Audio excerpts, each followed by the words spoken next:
A nova ordem mundial compreende o domínio do mundo na mão de poucos poderosos. Quando eu vou nos intelectuais do Vale do Silício, que são hoje os grandes mentores da riqueza mundial, eu vou falar sobre isso em algum momento. A riqueza mundial hoje está na mão de poucas famílias. Na mão de poucos poderosos. Na mão de poucas famílias. Na mão de poucos poderosos. Parece que existe mais ou menos mais de 2.000 bilionários no mundo. Quase 2.500 bilionários. E eles é que controlam tudo. Hoje os grandes mentores da riqueza mundial, eu vou falar sobre isso em algum momento. A riqueza mundial hoje está na mão de poucas famílias. Eles falam: precisamos de um governo único. Pela primeira vez na história. E parece que o propósito desses bilionários, dessa nova ordem mundial, é fazer um reset na economia. É reconfigurar o mundo. Mas não é só econômico. O grande ideal da nova ordem mundial é o viés ideológico. E mostrou para você que ainda está incrédulo que o mundo pode, a despeito das diferenças políticas, se unir em torno de um mesmo propósito. Seja de esquerda ou de direita, está todo mundo usando máscara. Seja a França ou o Irã, está usando máscara. Seja Israel ou a Arábia Saudita, estão usando máscara. O Covid parou o mundo. Parou o mundo. Sem que você saiba, nós estamos vivendo um regime comunista silencioso, totalitário, onde o Estado governa. Aqui em Franca, está tendo um regime comunista. Como? O uso obrigatório de máscara. Seja de esquerda ou de direita, está todo mundo usando máscara. É o cenário de agora, o aparelhamento do Estado, os conflitos, as guerras. Por quê? Porque o anticristo vem para promover uma paz mundial. Para isso o mundo tem que estar igual agora, todo mundo batendo cabeça e as nações urdindo de terror. Eles falam: precisamos de um governo único. Pela primeira vez na história. O anticristo vem para promover uma paz mundial. Para isso o mundo tem que estar igual agora, todo mundo batendo cabeça. O que nós teríamos no início do ano, que eu estava a ponto de ver o que ia acontecer para unir o globo num governo único? O Papa Francisco estava reunindo líderes do mundo inteiro para propor uma nova agenda.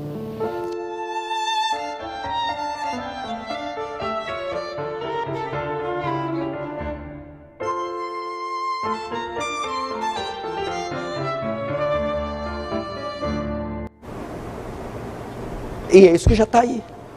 Escolas com banheiros sem sexo, ideologia de gênero, descriminalização da pedofilia, aprovação do aborto, taxar a Bíblia como um livro de discurso de ódio, limitar a atuação das igrejas, fechar as igrejas,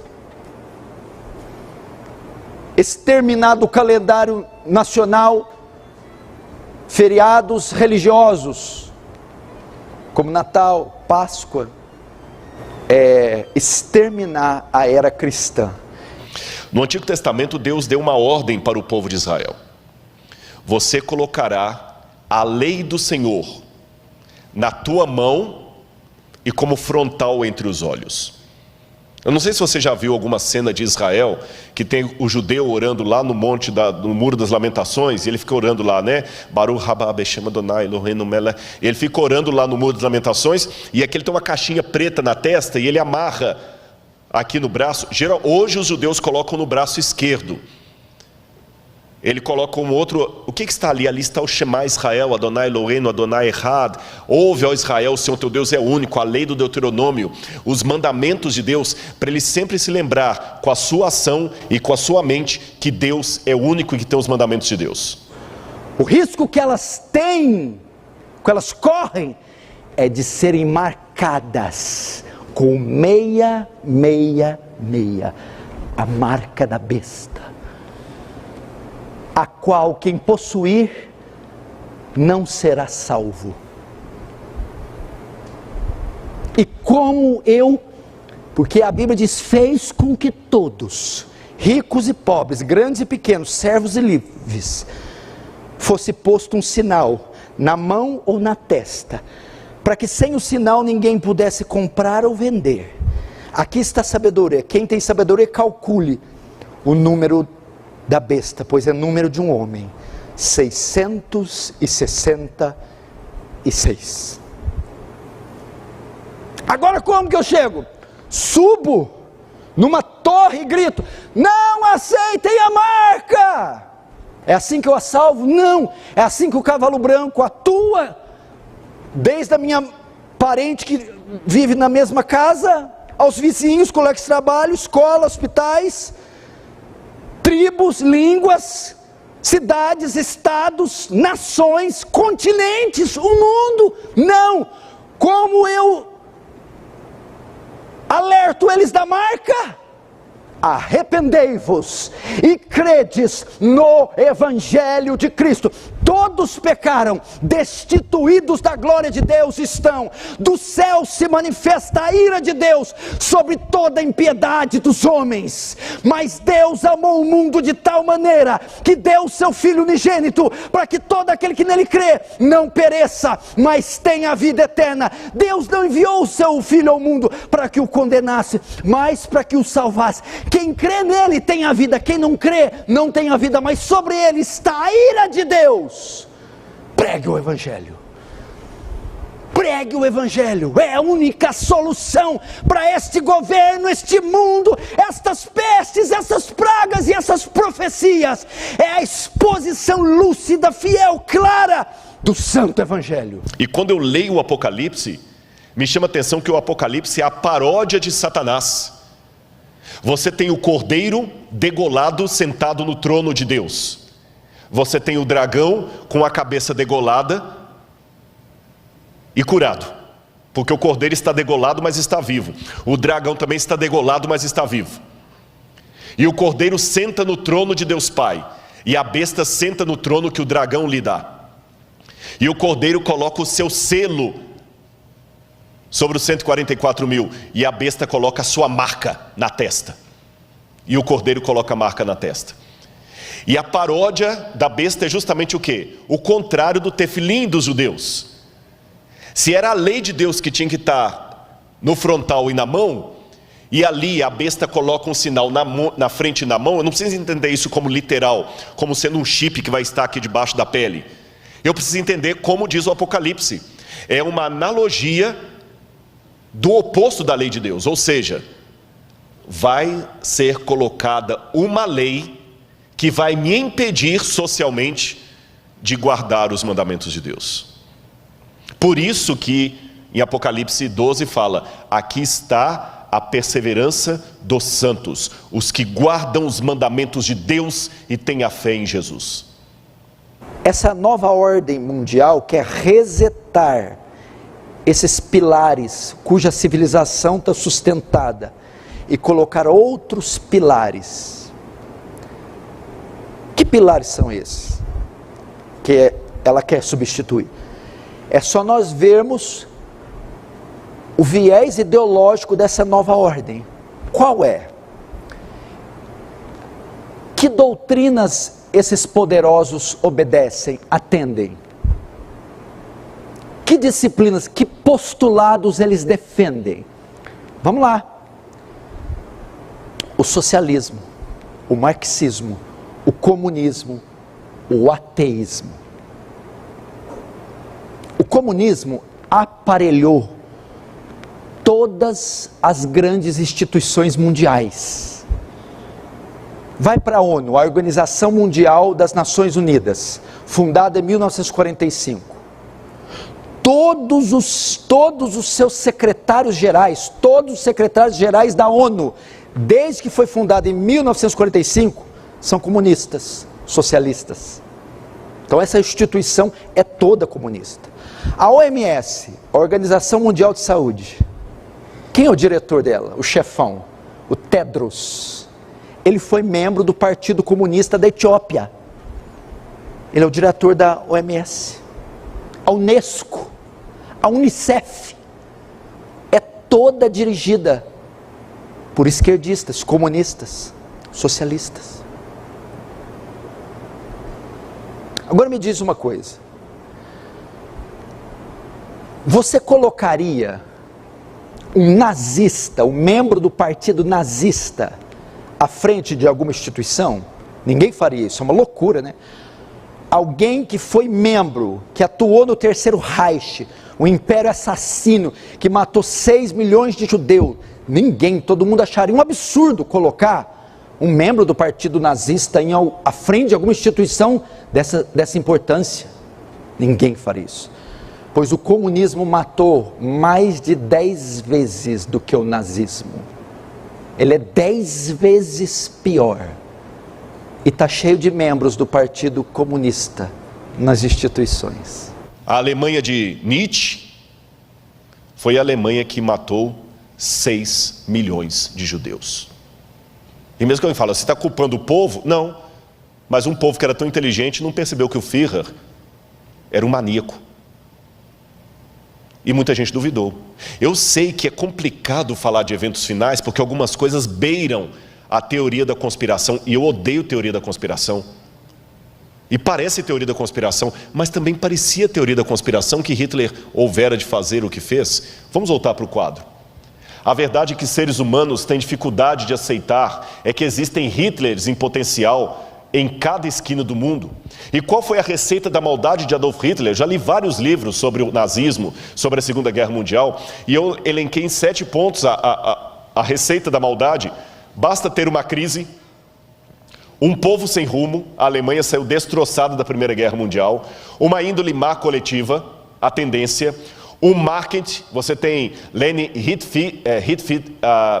Riefenstahl e você tem Joseph Goebbels, que foram os ministros da propaganda de Hitler, você tem Albert Speer, que teve o plano, um discurso de mentiras e sedução e o interesse de Satanás. É exatamente o que nós temos hoje. Nós temos uma crise, nós temos um povo sem rumo, nós temos uma índole má coletiva, nós temos um marketing promovendo coisas anticristãs e o povo de Deus batendo palma para isso, não tendo coragem de denunciar, participando, seguindo, dando like, fazendo parecer que tudo é a mesma coisa, até dividindo espaço na mídia, consumindo essas coisas. E tudo bem, e o marketing está aí. Nós temos um plano, nós temos discursos de mentiras, e nós temos um interesse de Satanás. Principalmente nos últimos 3 meses, onde essa crise mundial atingiu seu pico, seu clímax, seu ápice. E as decisões que vêm sendo tomadas, principalmente no campo político, têm sido muito estranhas. Me parece que a pandemia do coronavírus foi o precedente que algumas nações, governos, algumas potências usaram para estabelecerem um regime autoritário, totalitário. E parece que de modo silencioso tem acontecido isso. De forma sutil, silenciosa, em meio a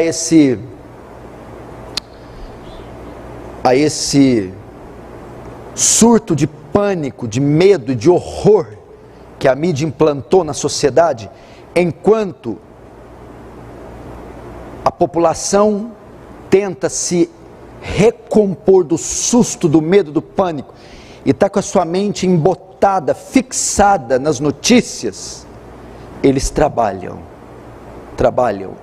e aparelham todo o Estado e se infiltram em todas as instituições e, através dessas leis, do uso obrigatório de máscara, da vacinação compulsória, obrigatória, envolvendo 27 nações, para que a vacina seja aplicada ao mesmo tempo e que haja punição para quem se recuse a tomá-la. Parece que é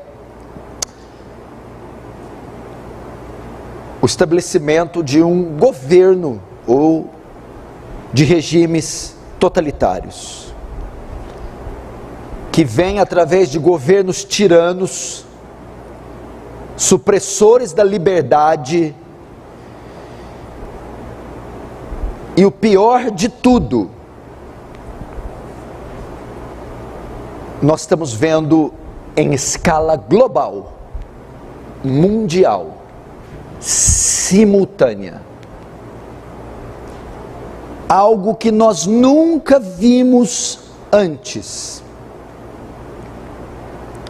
tem acontecido nesses últimos dias. Porque esse tipo de coisa nós sempre vimos. A história já narrou N acontecimentos semelhantes a esses. Entretanto, só tem uma sutil diferença. Quase nenhum deles foi global. Aconteceu com o mundo inteiro ao mesmo tempo, de forma simultânea. Como é que eu falo isso aqui agora? Se Deus manda, eu falo. Houve várias vezes que os 4 anjos de Apocalipse capítulo 7 estavam para soltar os ventos, e Deus mandou reter, porque o povo dele não estava preparado. Vocês sabem disso. Eu tenho a ligeira impressão, não estou afirmando, ligeira impressão, que os ventos estavam para ser soltos esse ano. O que nós teríamos no início do ano, que eu estava a ponto de ver o que ia acontecer para unir o globo num governo único? O Papa Francisco estava reunindo líderes do mundo inteiro para propor uma nova agenda, que cobrisse a questão ecológica, a questão da economia, a questão da família, e todo mundo estava para mandar representantes no mês de março. E coladinho nisto, fazendo parte do mesmo projeto, o 5G.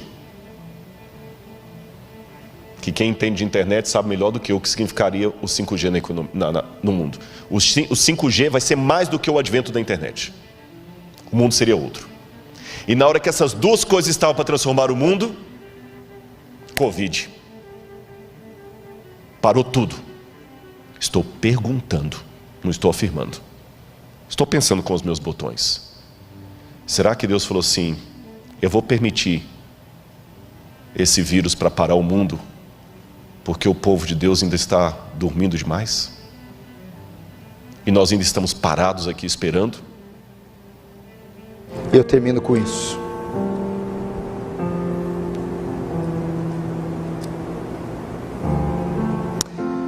Filho do homem, quando eu disser ao perverso, ao pecador, certamente morrerás, e tu não avisares, e nada disseres para o advertir do seu mau caminho, para lhe salvar a vida, esse pecador morrerá na sua iniquidade, mas o sangue dele, da tua mão, eu o requererei.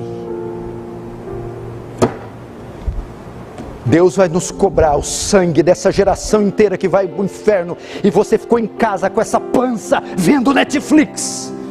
Deus vai cobrar o sangue dessa multidão que está indo para o inferno, e você fazendo fofoca e gastando horas nas mídias sociais. Deus vai cobrar o sangue dessa geração inteira que vai ser tragada pela besta, pelo anticristo, e nós ficamos gastando dinheiro prodigamente. Ao menos gemer, ao menos uns 30 minutos orando por um punhado de almas. Será que não temos condição de fazer isso? Ao menos pelas nossas mães, pais, irmãos, filhos, sobrinhos, tios. Que esperança esse povo tem? Vai esperar nessas nações, nesses governos, nessas mídias. Eles não têm a resposta. Estão mortos, estão vazios, cegos, obstinados, suas mentes embotadas.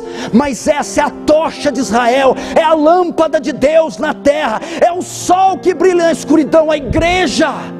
Devemos brilhar. Oh Deus, eu sei que o Senhor não precisa de advogado, e se precisasse o Senhor teria pessoas muito melhores do que eu, mas, por favor, Senhor, faz alguma coisa para que teu povo acorde, ó Deus. Eu estou tentando falar, eu estou tentando pregar do meu jeito errado, torto, humano, mas eu estou tentando sacudir esse povo, Senhor, não no teu lugar, mas através de ti. E por favor, Senhor, muitos estão nesse momento clamando perdão. Perdoa os pecados desse povo, Deus, eu te suplico, como Moisés pediu. Traga-os de volta, Senhor. Tem tanta gente que eu conheci que hoje está fora da igreja, Pai. Tanta gente. Eu estou pregando num bairro que tem tanto ex-membro da igreja, pessoas machucadas, pessoas magoadas, outros críticos, outros que perderam a fé, outros que se encontraram no ateísmo ou numa espiritualidade alternativa. Oh, Senhor, tanta gente que um dia ocupou os bancos e agora está fora. Busca, Senhor. E perdoa os pecados coletivos que nós temos cometido, Senhor, como administradores, como pastores, como professores, como membros, como obreiros. Por favor, Senhor, tenha misericórdia de nós. Nós não somos a melhor igreja, mas nós somos a Tua igreja, Senhor. Eu sei que o Senhor teria planos melhores se usasse anjos, mas o Senhor escolheu usar a gente.